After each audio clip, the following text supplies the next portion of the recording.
So you got a new fishing rod. Let's walk through how to set it up properly. First, let's attach our spin reel to our rod. You just slide it into the grip. This one has a handle that slides down. Other ones will have ringlets that slide down. A spin reel like this hangs at the bottom of your rod, so you could cast and reel in underneath. This is just a standard 3-piece rod. You could assemble it just like so. Just get the rod eyelet slightly off center, and when you push down, twist at the same time, just to line it up perfectly. It should be directly in line with your spin reel. We'll assemble the third piece here. Again, I'm going slightly off and then twisting so it's in line. When you're twisting it on, don't grab the eyelets themselves because you could break them. Just make sure everything's in line. Your rod will generally say a weight on it and tell you what line to use. This is a light action, so it's about 4 to 10 pound test. We'll spool this up with 10 pound monofilament line. Now it's time to spool our line. What I usually do is take our line, thread it through the first eyelet here, and that makes it a lot easier to reel in and keep good tension, which spools it properly. If you have a spin reel, it's important to flip the bail up first. The knot we're going to use to attach our line to our reel is called the arbor knot, and it doesn't matter what type of fishing line you're using, monofilament, fluorocarbon, or braided, this is the best knot to use. Here's how to tie it. The first step is flipping open your bail. Now take the end of your line and loop it around the spool. Loop the tag under your main line, capturing it, and we're going to tie an overhand knot just on itself. You can see the main line is going through that big circle on our overhand knot. You could pull that tag and tighten it down all the way. Now we just do one more overhand knot somewhere on that little tag end that you have. Again, just create a little loop and pass the end through, kind of crossing over. We're going to tighten this one up as well. And this is the point where you'd lubricate both these knots. You could just use saliva here. And as we pull our fishing line, it's going to start cinching up to that spool. Just keep cranking on it back and forth until it really seats itself. You'll see that tag end start to shrink. It essentially jams both those overhand knots together, creating one very strong arbor knot. Now clip that tag end off and you're ready to go. Now before cinching up any fishing knot, it's good practice to wet the knot and lubricate it just with saliva. This reduces any friction created when you cinch those knots together. So no matter what fishing knot you're tying, you should always do that prior to cinching it up. Now we're ready to finally spool the line. Flip the bail down, and you first want to grab your line and pinch it against your rod. We want to keep a tight line here. That way it gets tight coils and lots of tension on the reel. We don't want loose coils because that'll cause a tangle or a bird's nest when you go to cast. So as we begin, just go slow and make sure it's tight going to the reel. As you start reeling in, just maintain that tension, and we could reel in till we fill the bail. You could reel in at a decent speed like this as long as you're maintaining good tension. Now it's really important not to over spool your reel, so you just want to fill it up until there's about 1/8 of an inch left over. If you over spool it, then when you go to cast, you'll notice extra rings are coming off of the reel, and that's not what you want. You'll get a big tangle up that way. Here's an example of the reel when it's over spooled. You can see the line goes right to the tip and there's no gap in between.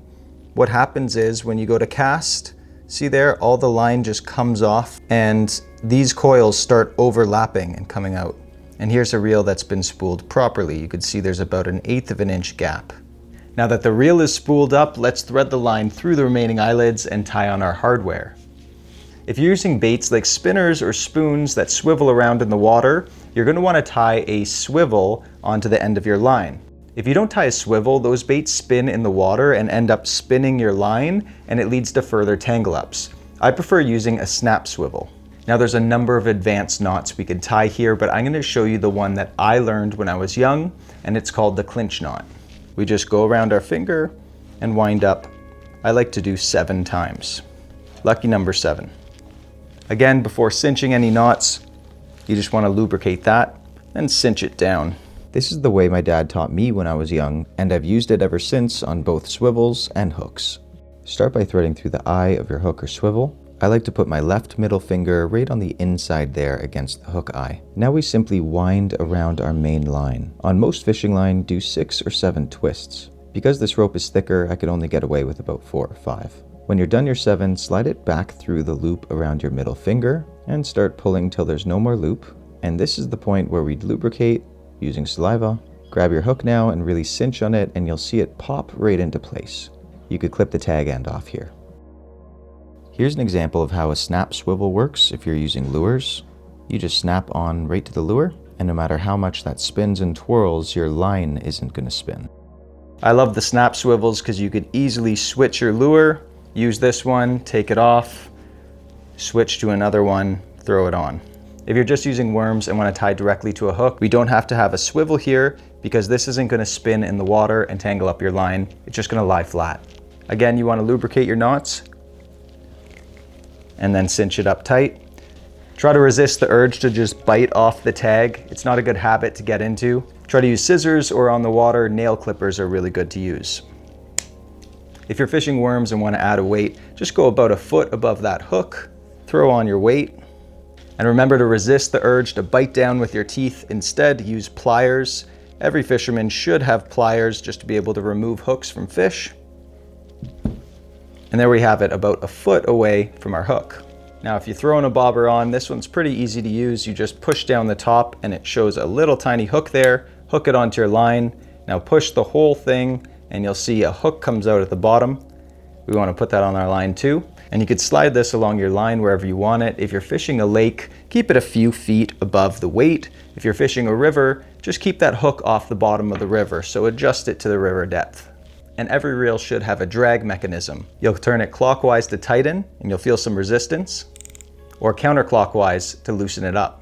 The drag system is when a fish pulls on your line, how much tension it's going to give. Set your drag at just a medium and you can adjust it based on the size of fish you're catching. You want the fish to be able to pull some drag so it doesn't snap the line if it's too big. But you don't want the fish to pull too much line that it releases tension and the hook pops out. You'll have to figure that one out on the water, but generally keep it so there's just a bit of resistance there.